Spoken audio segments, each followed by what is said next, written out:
Hello everyone, this is Rupesh Mishra and I welcome you all to your channel that is MathVath।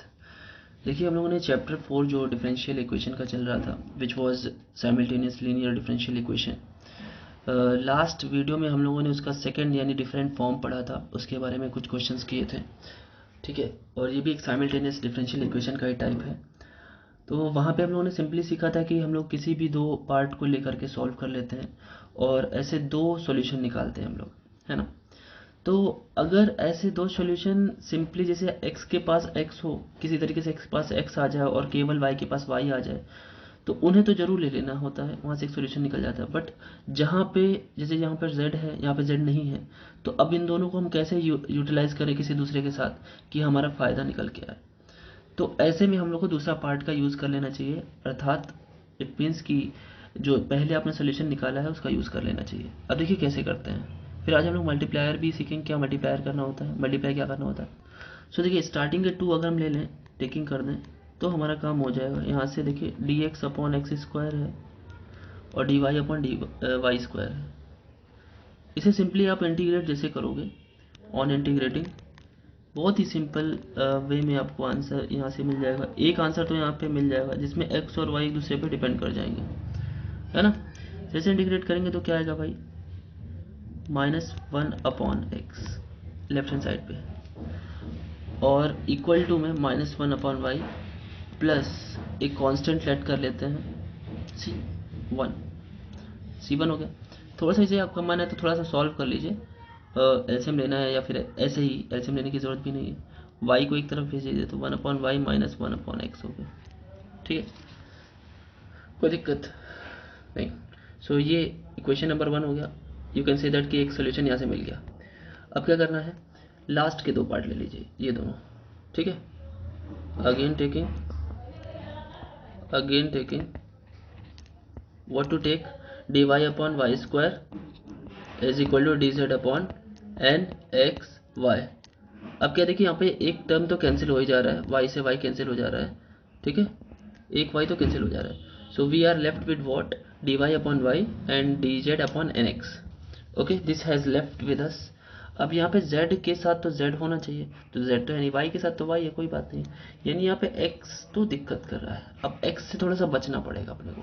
कैसे बचना, जरा मैं आपको दिखाता हूँ। देखिए थोड़ा सा इसे एडजस्ट करते हैं। ठीक है, एडजस्ट कैसे कर रहा हूँ, राइट में देखिएगा, ये n को मैं लेफ्ट में भेज दे रहा हूँ, तो n की तो कोई दिक्कत ही नहीं है, तो n तो एक कांस्टेंट है। And here it will be 1 upon x of D Z, है ना, कोई दिक्कत नहीं ना।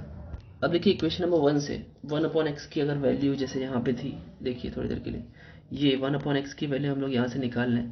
सो we are going to get it what, 1 upon x is equal to 1 upon y minus c1। Okay, so ये हम लोग पुट करते हैं लिख करके कि from equation number 1, from equation number 1, 1 upon x is equal to 1 upon y minus c1। So इसे put कर देते हैं, चलिए पुट करते हैं। So what we are getting here, n upon y dy is equal to 1 upon x के place पर 1 upon y minus c1 कर देते हैं dz। देखिए अभी भी y वाला टर्म जो है उसे लेफ्ट में भेजना ही पड़ेगा, क्योंकि यहाँ राइट में तो z तो कहीं वैसे भी नहीं है। So again we are going to get it as n upon y times 1 upon y, क्योंकि डिवीज़न में जाएगा ना, और ये डी वाई होगा is equal to d z. थोड़ा सा इसे सॉल्व कर लें, अगर एलसीएम लेने का मन है तो एलसीएम लेते हैं। अगर तो होगा क्या, n upon 1 minus c1 Y, ये तो मुझे वाई से वाई कैंसिल हो जाएगा, d y is equal to d z. अब आप इजीली इंटीग्रेट कर सकते हैं, on integrating you will get what. So we are getting, क्या मिलेगा देखिए, अब इसे इंटीग्रेट करोगे तो देखिए लीनियर है, डिनोमिनेटर में 1 माइनस c1z है, c1y है। So we are getting here what, n log 1 minus c1y। और देखिए ये मैं आगे लिख देता हूँ, चलिए एक बार यहाँ लिख बता देता हूँ फिर आगे लिख देता हूँ। और ये जो y के साथ कांस्टेंट है which is -c1, that will be in the denominator -c1, और राइट हैंड साइड पे z आएगा, है ना, इक्वल टू में। सो मैं इसे यहाँ पर लिख लेता हूँ इक्वल टू में, इक्वल टू इंटीग्रेशन करेंगे तो z आएगा प्लस एक नया constant which is let's say c2। ठीक है, ये थोड़ा सा मैंने स्क्रीन को जूम कर दिया था, ठीक है, मुझे लिखना था इस वजह से। ओके देन, ये क्लियर है इतना? अच्छा, सो अभी क्या करना है, इसको लेफ्ट राइट में आपको ट्रांसफ़र कर लेना है and the answer is in your hand. c1 को मैं राइट में ट्रांसफ़र कर रहा हूँ और मल्टीप्लाई करके लिख देता हूँ, देखिए क्या होगा। ठीक है भाई, ये हो गया। अब ये देखिए c1 c2 एक साथ हो गया, इसको नया कांस्टेंट आप लिख सकते हो which is you know that c3। So the answer is given by this equation and the last equation number 1। Answer तो आ चुका है अपना, -c1z और -c3। This is equation number 2. So the solution can be given. The solution is obtained with the help of equation number 1 and 2. Help of equation number 1 and 2. Okay then, next question पे चलते हैं और multiplier का और अच्छा use देखते हैं। देखिए बड़ा ही अच्छा क्वेश्चन सामने है। अब इस क्वेश्चन में अगर आप देखें तो स्टार्टिंग के 2 पॉइंट लेने पर, मतलब 2 इक्वेलिटी लेने पर x के पास x चला जा रहा है, y के पास y चला जा रहा है। इसका मतलब ये तो एक आंसर तो मिल जाएगा। ठीक है, तो एक आंसर जो मिल जाएगा उसे हम निकाल लेते हैं पहले। ठीक है, चलिए निकालते हैं। देखिए फ़ायदा है क्या उसका कुछ, देखिए taking dx upon 1 plus y and dy upon 1 plus x, cross multiplication करेंगे, लेफ्ट में लेके आएंगे 1 plus x d x is equal to 1 plus y and d y. On integrating, integrate करने के बाद क्या मिलने वाला है भाई, कर लीजिए। इधर आएगा x plus x square by 2 and इधर आएगा y plus y square by 2 plus a constant. So ये जो आ रहा है आपके सामने इतना खतरनाक इक्वेशन, इसमें केवल x को y के टर्म में सेपरेट करना मुश्किल है। इसका मतलब इसका यूज़ तो हम नहीं कर पाएंगे, तो ठीक है कोई बात नहीं, तो कुछ और दिमाग लगाएंगे। और जब हम इसका यूज़ नहीं कर पाएंगे तो आया एक ही method, and that method is what, multipliers. Multipliers का यूज़ करना पड़ेगा, तभी हम दूसरा यहाँ पे निकाल के रख पाएंगे। क्यों? क्योंकि आप नेक्स्ट इक्वलिटी लोगे, ये वाली इक्वलिटी लेने वाले हो अगर आप, तो y के साथ तो x सामने आ रहा है और dz के साथ तो z मिल रहा है, उसमें तो कोई दिक्कत ही नहीं है। बट ये y के साथ x मिल रहा है, ये कैसे हटेगा? y के साथ तो y आना चाहिए भाई, सो नहीं आएगा। अब एक काम करते हैं, मल्टीप्लायर्स का यूज़ करते समय बस ये देखा जाता है कि फ़ायदा कहाँ से मिल रहा है। तो ज़रा देखिए, मैं एक चीज़ लिखने जा रहा हूँ, ध्यान से देखिएगा। dx upon 1 plus y, multipliers में मैंने थोड़ा सा समझाया था आप लोगों को कि कैसे करते हैं, तो अगर आप ध्यान से देखें तो फिलहाल क्वेश्चन ही मैंने कॉपी कर दिया है। अब जब ध्यान से देखिए, इसी के इक्वल में अगर मैं एक चीज़ लिखूं कि अब ध्यान से देखिए, ये जो dx का अपॉन है ये, और dy का जो अपॉन है, इसमें 1 दिक्कत कर रहा है। अगर 1 कट जाता तो y और x में आता जो भी हमारा एक वेरिएबल बन के आता, एक टर्म बन के आता एक्सप्रेशन, वो y और x में आता और ऊपर भी y और x में ही बनता। तो जरा ध्यान से देखिए मैं कहना क्या चाहता हूँ। अगर 1 हम हटा दें, दैट मीन्स कि अगर हम ये लिख दें dx माइनस dy, अगर हम कर दें मल्टीप्लायर, मल्टीप्लायर हमने क्या किया, न्यूमरेटर में 1 का मल्टीप्लाई और डिनोमिनेटर में भी 1 का मल्टीप्लाई, और y वाले केस में -1 का ऊपर मल्टीप्लाई और -1 का नीचे मल्टीप्लाई। तो ये इसे ही मल्टीप्लायर बोलते हैं, जिससे हमारा फ़ायदा हो जाए। ठीक है, सो करना क्या है देखिए, सो मिलेगा क्या आपको, देखिए 1 plus y minus 1 plus x. तो यहाँ से फ़ायदा पता है क्या मिलने वाला है, जब आप इसको सॉल्व करोगे देन यू विल गेट, ऊपर देखिए डिफरेंशिएशन है ना, d of x minus y लिख सकते हैं उसे, और नीचे में जब आप सॉल्व कर रहे होगे सो 1 will be cancelled out and you will be left with y minus x. Okay, और ऊपर x माइनस वाई है, तो एक काम करो ना आप कि कॉमन ले लो भाई, है ना, कॉमन ले लेते हैं, थोड़ा सा कॉमन, स्क्रीन को थोड़ी सी बड़ी कर लेते हैं। ठीक है, so we are going to get at what, देखिए, so it will become d of x minus y तो है ही ऊपर, नीचे में काम करते हैं हम लोग, माइनस कॉमन ले लेते हैं जिससे कि नीचे भी x माइनस वाई बन जाए। Is it clear? ठीक है, अब जरा देखिए,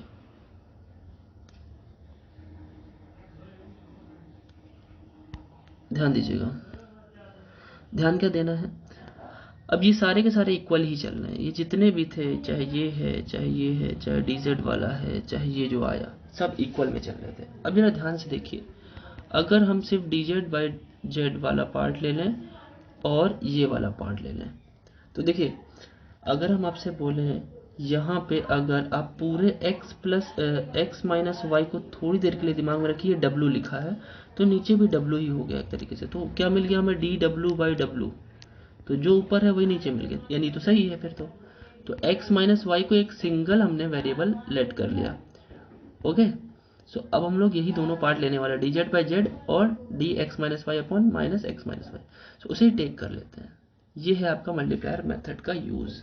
ठीक है, देखिए ठीक है, अब इसको ऑन इंटीग्रेट करते हैं इसे। सो x माइनस वाई तो कुल मिलाकर के एक वेरिएबल है, जैसे आप इंटीग्रेट करोगे तो वो आ जाएगा log of x minus y, और माइनस तो है ही बाहर, उसे माइनस बाहर ही रहने दीजिए। राइट हैंड साइड में भी log z आ जाए, दोनों log में आए तो कांस्टेंट भी log में ले लीजिए c2। सो अब जैसे ही आप हटाओगे, ये माइनस अंदर जानते हो पावर में जाता है, -1 हो जाता है, तो ये 1 अपॉन एक्स माइनस वाई हो जाएगा। ठीक है, तो डायरेक्टली मैं लिख दे रहा हूँ और log को हटा भी देता हूँ। ठीक है, चलिए एक बार लॉग लगा देता हूँ, कुछ लोगों को हो सकता है दिक्कत हो। ठीक है, यहाँ पे आपको पता है लॉग की एक प्रॉपर्टी है कि जब दो लॉग एडिशन में होते हैं तो वो फिर अगर उन्हें सॉल्व करना हो तो उनकी इंटरनल वैल्यूज को मल्टीप्लाई कर दो आप। अब दोनों तरफ से लॉग आप रिलीज करोगे, then you will get what, 1 upon x minus y is equal to ZC2। This is equation number 2 and the answer can be found with the help of equation number 1 and 2। वही बस answer तो आ चुका है। ठीक है, you have to write what the answer can be obtained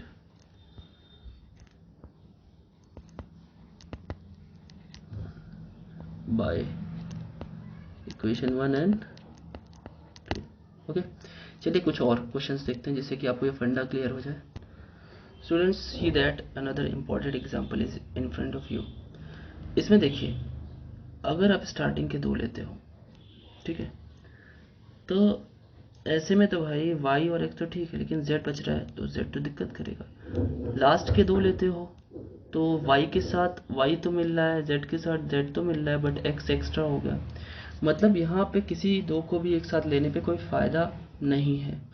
so we are now imposed with that rule which is named as multipliers rule. मतलब अब तो मल्टीप्लायर्स का यूज़ करना पड़ जाएगा। कैसे करेंगे जरा ध्यान से देखते हैं। ये भले ही यहाँ पे y प्लस जेड और यहाँ पे z प्लस एक्स है, यहाँ पे z दिक्कत कर रहा है। अगर मैं इसे माइनस कर देता तो ये इससे कट जाता। अब आपको पता चल जाए कि मल्टीप्लायर यूज़ क्या करना है। तो अगर आप माइनस करना है तो सिंपली यहाँ पे 1 का मल्टीप्लाई और यहाँ पे -1 का मल्टीप्लाई। ठीक, तो माइनस जेड कैंसिल हो जाएगा, अब फिर बचेगा सिर्फ y और x में, तो वो हमारा आंसर आ जाएगा। यही काम हम इसके साथ कर लें तो भी हो जाएगा ना।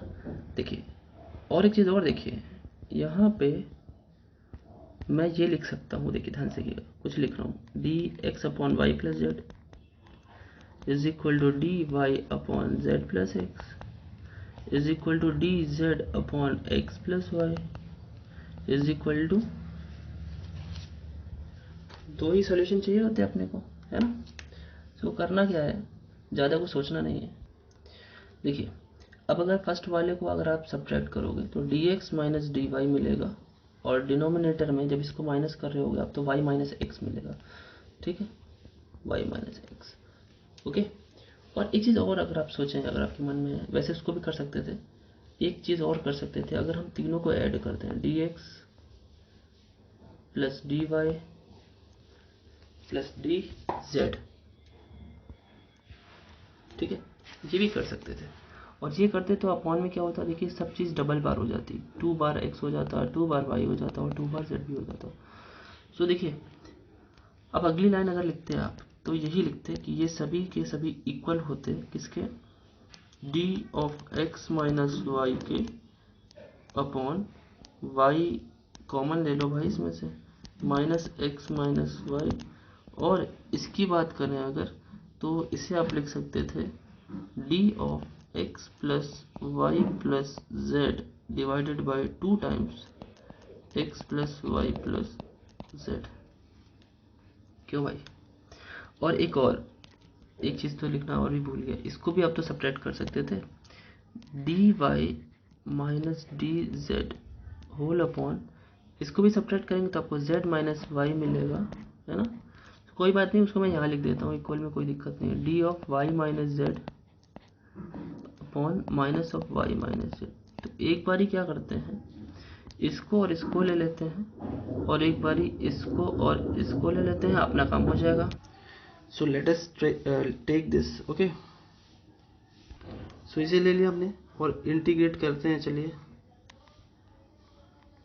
अगर इसे इंटीग्रेट हम करें तो यहाँ पे आएगा लॉग, माइनस बाहर कर दीजिए, log of x minus y, और राइट में log of y minus z.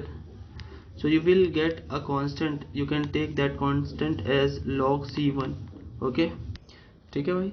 देखिए log का तो फॉर्मूला मैंने यूज़ कर लिया, log से log को आप जैसे हटाओगे then you will get a solution 1 upon x minus y is equal to c1 upon y minus z. You can do it as y minus z upon x minus y. This is first solution. Now take the another fractions, another inequality, equality. What I am talking about is this, इन दोनों को ले लेते हैं, ठीक है। So going to write it. Now integrate it again, you will get what, log of y minus z, और minus बाहर तो हो गई, equals to right hand side में भी करेंगे आप 1 upon 2 of log x plus y plus z. And you can take another constant as log c2, as each and every term are occupying log. So हम लोग यहाँ पे जिससे कि फॉर्मूला भी लगा सकें, इसलिए मैंने log ले लिया, इज इक्वल टू, अब ये 1/2 यहाँ पे तो वहाँ अंदर जाएगा तो पावर में जाएगा। आपको पता है पावर 1/2 मतलब क्या होता है, रूट होता है ना। So you can simply put a root to the value of log which is given inside, और c2 उसके मल्टीप्लिकेशन में आ जाएगा क्योंकि एडिशन में है। so on releasing it from that you will get 1 upon y minus z under root of x plus y plus z c2. you can squaring both sides and you can get the answer, or you can simply leave this here. So the answer can be obtained with the help of equation number 1 and equation number 2. okay, is that clear? Let us move on another example. अब देखिए यहाँ पे भी कुछ ज़रा ध्यान दीजिए, starting के दो जो टर्म्स है उसमें x और y एक साथ है। सो दिस मीन्स कि हमको ऊपर भी x और y को ऐड ही करना पड़ेगा, एक मल्टीप्लायर 1 का मल्टीप्लाई करके ऐड करना पड़ेगा। dz के साथ तो z इसमें कोई दिक्कत नहीं है, तो let us move and take this, यहाँ पे इसके इक्वल हम लेते हैं। So we can write dx upon cos of x plus y equals to dy upon sine x plus y and dz upon z। Okay, and equal to, अब इन दोनों का मल्टीप्लायर dx प्लस dy कर देता हूँ, ठीक है। देखिए इन दोनों को ले लेते हैं, ठीक है। देखिए ये ठीक है ना। अब यहाँ पर वैसे ही बिल्कुल सोचिए, जहाँ जहाँ x प्लस वाई है यहाँ पे x प्लस वाई को अगर वैसे जैसे w कह रहा था मैं, ये भी w हो गया, ये भी w, मतलब सिंगल वेरिएबल हो गया ना फिर तो।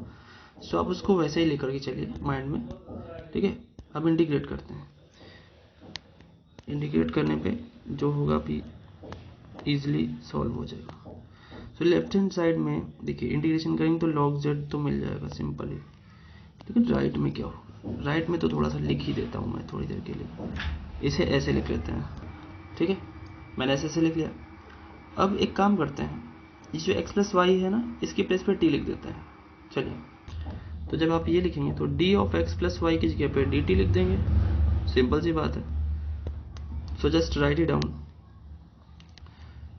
log z is equal to integration of dt upon cos t plus sine t. ये बड़ा ही इंपॉर्टेंट रिजल्ट हुआ करता था cos t plus sine t जब होता था, क्योंकि हम इसके मल्टीप्लिकेशन में कॉस और साइन का जो कोफिशिएंट होता था उसको स्क्वायर का ऐड करके उसके स्क्वायर का एडिशन करके दोनों में डिवाइड और मल्टीप्लाई कर देते। जैसे 1 और 1 है, सो 1 का स्क्वायर 1 प्लस 1 का स्क्वायर 1 यानी 2 हो गया।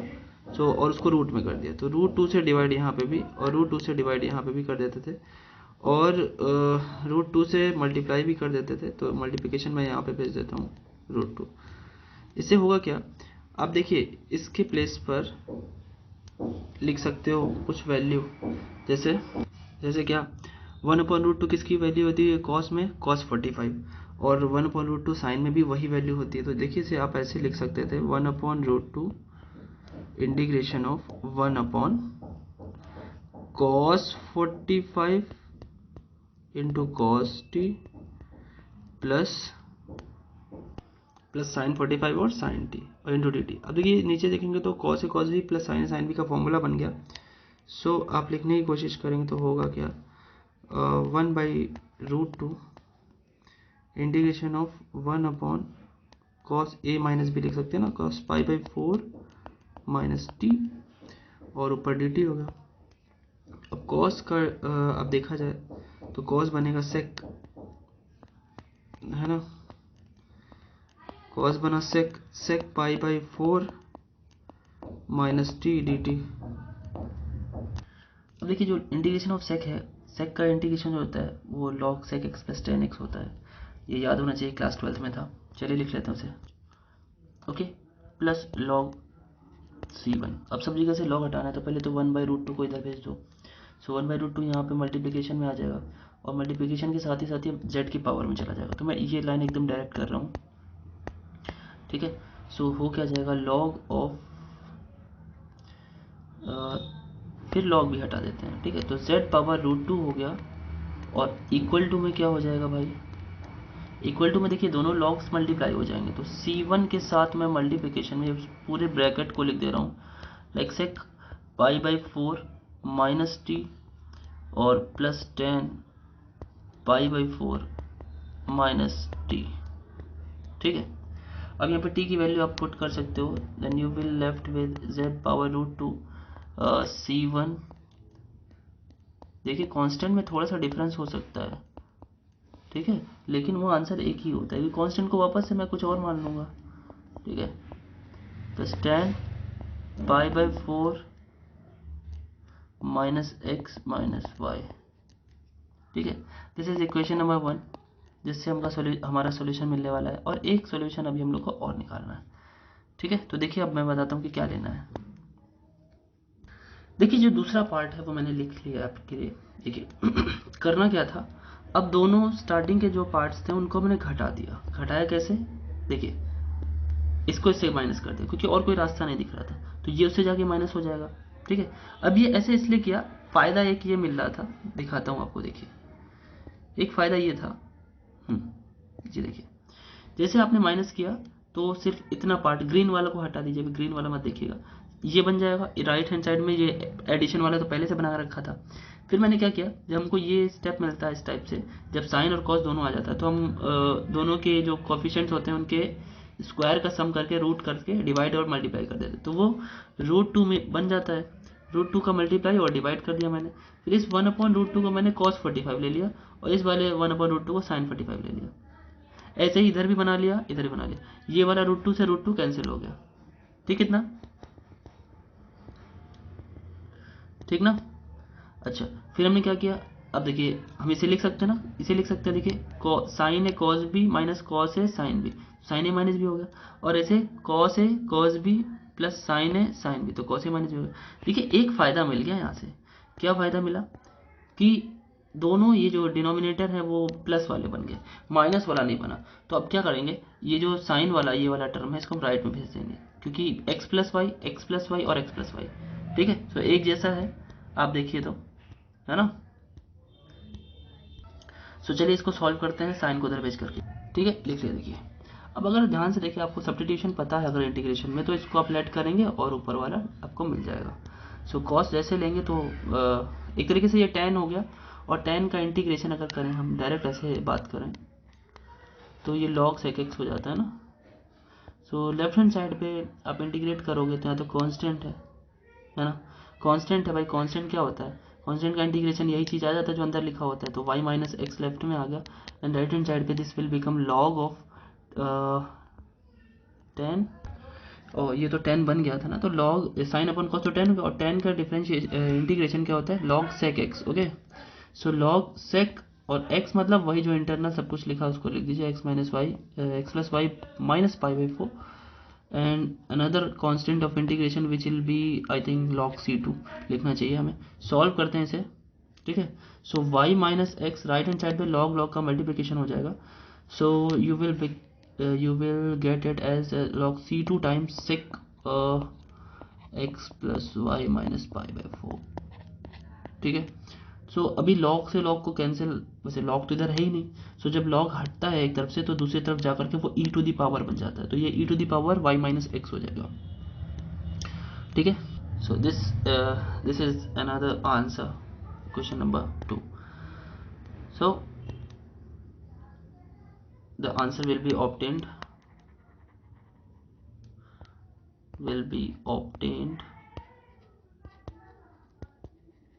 with the help of equation number 1 and equation number 2, ठीक है। देखिए ये भी एक क्वेश्चन आपके सामने है, इसमें अगर देखिए ये क्वेश्चन आपको HW में करना है, ठीक है। बाकी जो क्वेश्चंस हैं वो आपको टेलीग्राम चैनल पे मिल जाएंगे, ठीक है। और ये क्वेश्चन आप HW में कर लीजिएगा। आज की वीडियो में इतना ही रखते हैं, फिर मिलते हैं नेक्स्ट वीडियो में नेक्स्ट चैप्टर के साथ। तब तक के लिए थैंक यू, बाय बाय।